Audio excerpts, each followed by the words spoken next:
Is it time to get rid of the Federal Reserve? Joining me now, Vice President and Director of Cato Institute, Center for Monetary and Financial Alternatives, Norbert Michel is here. Welcome to the show, Norbert. Hi, thank you, Kennedy. Hi. So let's talk about the president's plan. So Joe Biden is taking aim at past presidents, particularly President Trump, for trying to influence the Fed to keep rates low, to keep the economy humming. Pretty much all presidents do that. So if you have a problem with an administration lobbying the Fed, then why have the chair of the Federal Reserve come to the White House so you can sit down with him? What else would they talk about? Yeah, I mean, he could have called them. Yes. It is a bit ironic to complain about everybody else, what they've done, and then basically, at least in appearances, do the same thing, unless it's just purely political. So he's got this big three-point plan. The first one, respect the Fed. I don't respect the Fed. I think that the Fed is making things so much worse, creating these bubbles. So anytime there's a hint of rate hikes, the markets absolutely tank. But he also said that he wants to make goods more affordable. That sounds like mercantilism.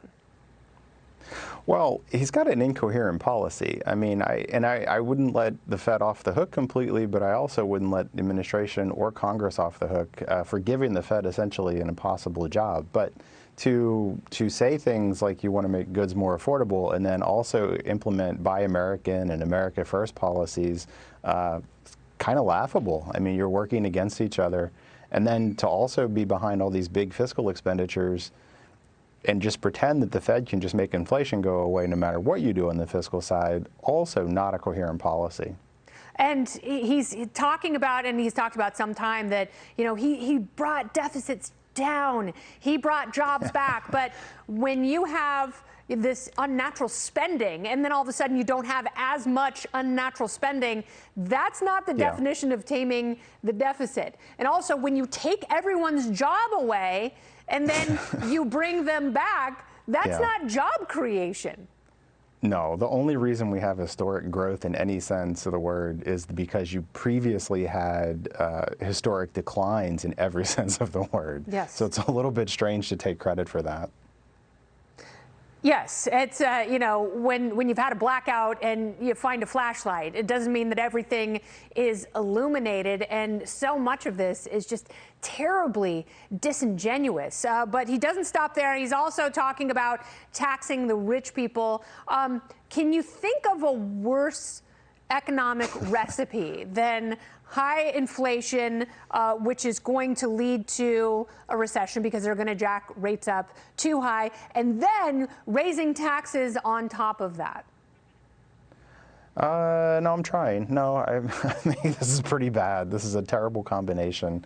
Tariffs, regulatory barriers, trade barriers, tax increases, increased fiscal policy, increased fiscal spending. It's very, very, very hard to top. Yeah, and I don't understand how, you know, this president's talking about, you know, taming the deficit is really, really important. We got to tame the deficit. So let's spend another $3 trillion. I don't know that they understand the cause and effect relationship of this. But, you know, and we talk about this a lot on the show, is this forced austerity is where you end up. Just to ask, you know, Portugal and Greece and Spain from a few years ago. Well, and you look, I mean, we have basically any given year, we have about a 5% of the economy size deficit.